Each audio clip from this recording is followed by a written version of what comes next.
प्यारे बच्चों, कैसे हो आप सब। मैं आपका सुशील सर अपने YouTube चैनल स्टडी ट्यूटोरियल में हार्दिक स्वागत करता हूं। प्यारे बच्चों, बोर्ड परीक्षा की तैयारी में एक और कदम आगे बढ़ते हैं। आपको तो पता है बोर्ड परीक्षा का राह आसान नहीं होता। कहा गया है कि मंजिल पाने अपनी हरदम मचलना पड़ता है।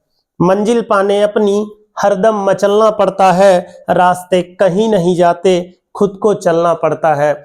तो हमें खुद को चलना पड़ेगा और आज हम लोग अपने पड़ाव के दूसरे छोर पर पहुंच रहे हैं, जहां पर वास्तविक संख्याओं में जो प्लस माइनस की संख्याएं होती हैं, गुणा भाग की संख्या होती है, जिसमें एक अपरिमेय और एक परिमेय जुड़ा होता है, ऐसी संख्याओं को हमको अपरिमेय सिद्ध करना है। और इसी टॉपिक को लेकर आपके पास आज मैं पहुंचा हूं। ये भी सवालें 4 नंबर में पूछी जाती हैं, 2023 में भी पूछी गई हैं, 2024 में भी कुछ सवालें पूछी गई हैं, जिसमें एक परिमेय और एक अपरिमेय होता है।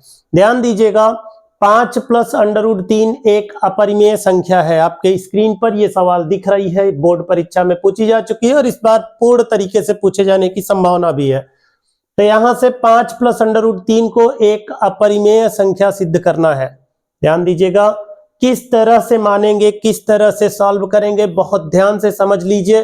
प्लस का बता दे रहा हूं, माइनस इसी तरीके से लगेगी, उसके लिए भी आपको मैं बता दूंगा। तो आप लोग सबसे पहले प्लस के लिए समझ लीजिए। तो आइए, 5 प्लस √3 एक अपरिमेय संख्या। हमने आपसे कहा कि परिमेय संख्या एक अपरिमेय संख्या के साथ यदि जुड़ा हो, घटा हो, गुणा हो या फिर भाग हो, वो अपरिमेय संख्या ही होती है। इसका मतलब ये हुआ कि 5 प्लस √3 एक अपरिमेय संख्या है। ये तो क्लियर है कि ये अपरिमेय संख्या, लेकिन हमको इसको सिद्ध करना है कि ये अपरिमेय संख्या है। ऐसी स्थिति में हम लोग क्या करते हैं कि इसे मान लेते हैं कि ये अपरिमेय नहीं है, बल्कि क्या है, परिमेय है। चलिए, तो माना 5 प्लस √3 एक परिमेय संख्या है। क्या है? परिमेय संख्या है। अगर 5 प्लस √3 एक परिमेय संख्या है, तो परिमेय संख्या क्या होती है बच्चों? परिमेय संख्या P/Q के बराबर होती है। तो फिर 5 प्लस √3 P/Q के बराबर होना चाहिए, जहां P और Q क्या है? P और Q क्या है? पूर्णांक है। P और Q पूर्णांक है और Q does not equal to 0 है। देखिए, P/Q के रूप में लिखी गई संख्या परिमेय संख्या कहलाती है, जहां P और Q पूर्णांक है और Q does not equal to 0। तो हम लोग P/Q को क्या कर दिया? इसके बराबर कर दिया। अब जरा देखिएगा, अगर मैं इस 5 का पक्षांतर कर दूं, दूसरी तरफ भेज दूं, तो √3 बराबर हो जाना बच्चा 5/Q। 5 उधर जाएगा बराबर के दूसरी तरफ, तो ये हो जाएगा -5। ये प्लस है, बराबर के उस तरफ जाने पे क्या हो जाता है? -5 हो जाता है। अब जरा देखिएगा, यहां PQ, यहां PQ और 5 क्या है? पूर्णांक है। क्या है? पूर्णांक है ना? पूर्णांक है। अब P पूर्णांक है तथा क्या है? परिमेय है।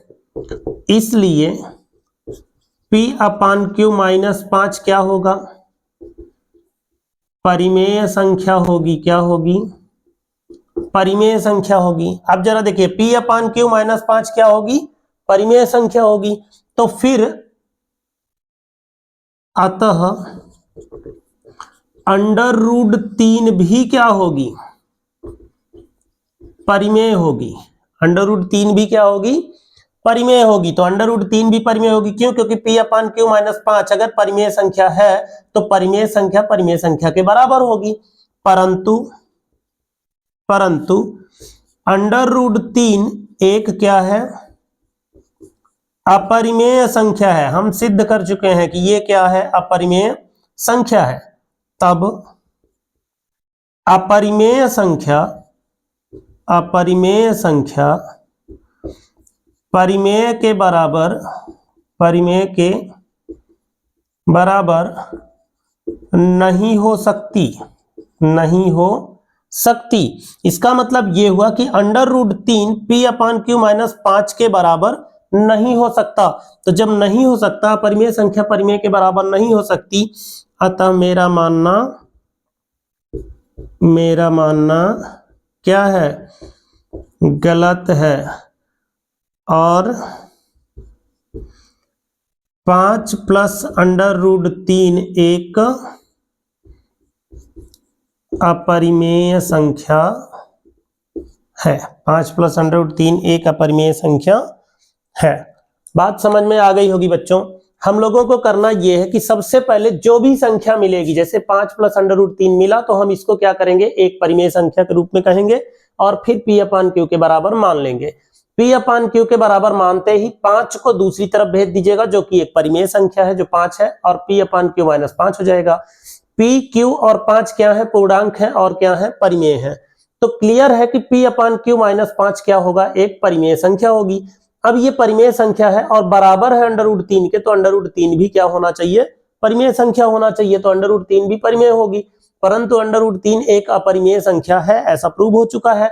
तो फिर अपरिमेय संख्या परिमेय के बराबर नहीं हो सकती, अतः मेरा मानना गलत है और 5 + √3 एक अपरिमेय संख्या है।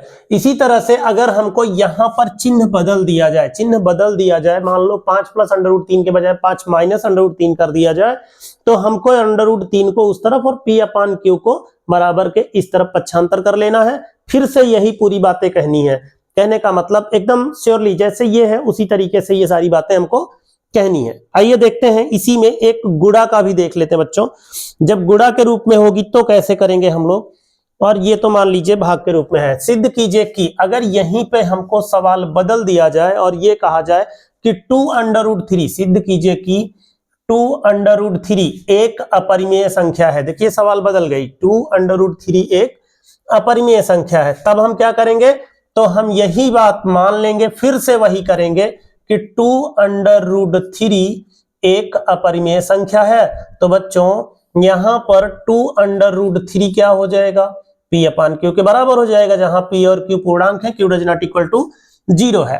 अब यहां पर √3 रोकेंगे और 2 का क्या कर देंगे, पक्षांतर। जरा देखिएगा बेटा ध्यान से, जो 2 इधर आएगा तो p/q तो भैया पहले से लिखा है, जब 2 आएगा तो इधर गुणा में है, 2√3 है, गुणा में है, इधर कहां जाएगा, भाग में, 2/q हो जाएगा, तो p/2q हो जाएगा। अब जरा देखिएगा, यहां से हम इरेज कर देते हैं, आपको समझ में भी आ जाएगा, ठीक है। देखिए अब p/2q एक क्या है, परिमेय संख्या है, परिमेय संख्या है, अतः परिमेय संख्या है तो √3 भी परिमेय होगी। अगर ये परिमेय संख्या, देखिए p/2q ये वाली संख्या अगर परिमेय है, p/2q एक परिमेय संख्या है, तो √3 भी परिमेय होगी। परंतु √3 एक अपरिमेय संख्या है, तो अपरिमेय संख्या परिमेय के बराबर नहीं हो सकती, तो मेरा मानना गलत है और हम कहेंगे कि 2√3 एक अपरिमेय संख्या है। तो आपने देखा कि प्लस के रूप में दिया हो, माइनस के रूप में दिया हो, गुणा के रूप में दिया हो या फिर भाग के रूप में दिया, बहुत ही आसान सवाल होती है। आसानी के साथ हम लोगों को केवल क्या करना है बच्चों, जो परिमेय होगा इसमें का, जो परिमेय होगा, देखिए 2√3 में 2 परिमेय है और √3 अपरिमेय है, तो जो परिमेय होगा 2, इसी को हमको क्या करना है, पक्षांतर कर लेना है। जब ये 2 इधर आएगा तो गुणा में है, इधर आएगा भाग में जाएगा, तो p/2q हो जाएगा। फिर p/2q हमारा क्या है, परिमेय के रूप में लिखा हुआ है, क्यों, क्योंकि p/q तो परिमेय है, तो 2 का गुणा भी होगा तो परिमेय ही होगा। तो परिमेय संख्या, अगर ये एक परिमेय संख्या तो फिर √3 को भी परिमेय होना चाहिए, तो √3 भी परिमेय होगी। परंतु √3 तो एक अपरिमेय संख्या, ऐसा प्रूव हो चुका है, तो फिर अपरिमेय संख्या परिमेय के बराबर नहीं हो सकती। मेरा मानना गलत है और 2√3 एक अपरिमेय संख्या। तो इस तरीके से छोटी छोटी सवालें हैं, बहुत ही आसानी से आ जानी है ये सवालें। तो ये 2 बातें हो गई आपकी, ध्यान दीजिएगा, प्लस में मिले, माइनस में मिले, गुणा में मिले या फिर भाग में मिले, हमको करना इस तरीके से है। हमको एक अपरिमेय संख्या, और जो परिमेय संख्या होगी अपरिमेय संख्या के रूप में मिलेगी, परिमेय के रूप में मान लेना है, मान के बराबर करना है और इस तरह से पक्षांतर करके बात बता देनी है कि ये अपरिमेय संख्या है। चलिए इसके बाद इस पूरे टॉपिक में जो आपकी वास्तविक संख्याएं हैं, इस पूरे टॉपिक का समापन हो गया।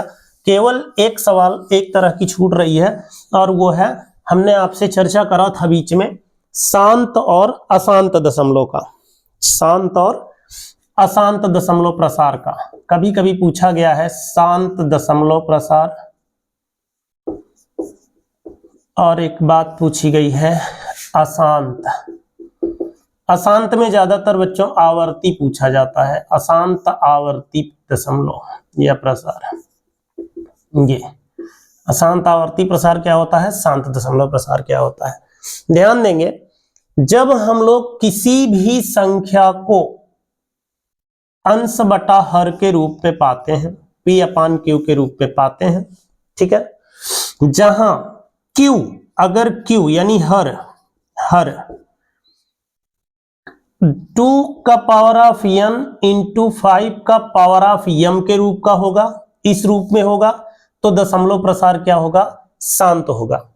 और अगर इस रूप में नहीं होगा, 2 का पावर ऑफ n इंटू 5 का पावर ऑफ m के रूप का नहीं होगा, तब होगा अशांत आवर्ती प्रसार। जरा समझिएगा अशांत आवर्ती किसे कहते हैं। जैसे बच्चों अगर कहीं 4.333 इस तरीके की संख्याएं मिल जाए तो इसको हम लोग अशांत आवर्ती कहते हैं। अशांत आवर्ती का मतलब होता है भाग देने पर जो पूर्णतया विभाजित न हो, यानी वो बार बार आता रहे, जिनका दशमलव प्रसार समाप्त न हो, यानी दशमलव प्रसार अगर समाप्त नहीं होता है, इस तरीके से चलता रहता है, तो हम इसको कहते हैं अशांत आवर्ती। तो अशांत आवर्ती के रूप में है, और ये शांत आवर्ती मतलब भाग हो जाए। जैसे कह लीजिए एक एग्जांपल लेते हैं, जैसे हमने कहा 5/2, अगर ये कोई संख्या है, 5 में 2 से भाग दीजिए बच्चा, तो आप 5 में 2 से भाग देंगे, देखिए 5 में 2 से भाग देंगे तो 2 दूना 4, 1 आया, दशमलव लगाया, 0 बढ़ाया, और 2 पंचे 10, इस तरह से ये समाप्त हो गया। जरा इसमें देखिएगा, अगर हम 10/3 करते हैं, 10/3, 10 में 3 से भाग दो भैया, तो देखिए 3 तिरियां 9, 1 बचा, दशमलव लगाया, 0 बढ़ाया, 3 तिरिका 9, 1 बचा, फिर 3 तिरिका 9, इस तरीके से ये बढ़ता जाएगा, ये समाप्त होने वाला नहीं है। तो ये अशांत दशमलव होता है, अशांत आवर्ती, और ये होता है आपका शांत दशमलव। आइए एक सवाल लेते हैं, एक एग्जाम्पल के तहत।